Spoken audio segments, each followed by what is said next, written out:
أيها المؤمن يا ابن آدم، توقف لحظة وانظر في السنة التي مضت، أين أنت فيها من الله؟ كم صلاة ضيعت؟ كم معصية ارتكبت؟ كم نصيحة سمعت فلم تتعظ؟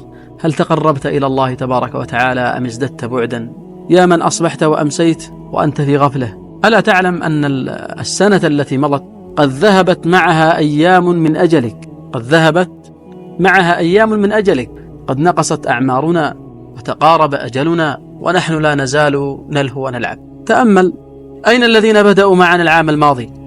أين هم؟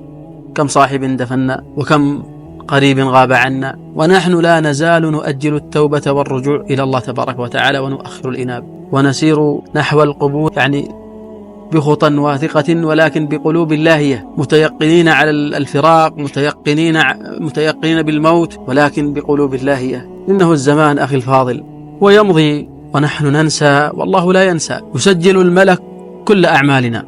فما نقول إذا قيل لنا اقرأ كتابك كفى بنفسك اليوم عليك حسيبا؟ ماذا سنقول إذا رأينا ما قدمنا من ذنوب وتقصير وغفلة؟ ماذا سنقول لله تبارك وتعالى؟ فإن كنت قد أضعت ما مضى فلا تضيع ما بقى، إن كنت قد أضعت ما مضى فلا تضيع ما بقى من عمرك. إن كنت قد قصرت في العام الماضي فاجعل هذا العام مفتاحا للتوبة، اجعله بداية للطاعة، اجعله خطوة جادة نحو رضا الرحمن.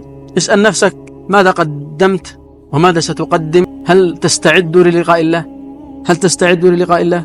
هل لك من سر بينك وبين الله في خلواتك؟ سر تسر أن تراه يوم القيامة، أم هو سر يعني يسوءك أن تراه يوم القيامة؟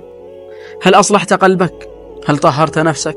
تب إلى الله فإن باب التوبة مفتوح. تب إلى الله تبارك وتعالى أخي، تب إلى الله قبل أن يقال فلان قد مات، وهذا والله حاصل وسيحصل، قبل أن يقال فلان قد مات، قد فارقت روحه جسده. واعلم يا أخي الفاضل أن الله يفرح بتوبتك وينتظر إيابك، فلا تطل البعد، فإن الرحيل قريب، فإن الرحيل عن هذه الدار قريب. وما تدري نفس ماذا تكسب غدا، وما تدري نفس بأي أرض تموت، إن الله عليم خبير. اللهم ردنا إليك ردا جميلا، واجعل خير أعمالنا خواتيمها وخير أيامنا يوم نلقاك فيه. وصل اللهم وسلم على نبينا محمد وعلى آله وصحبه وسلم. حياكم الله.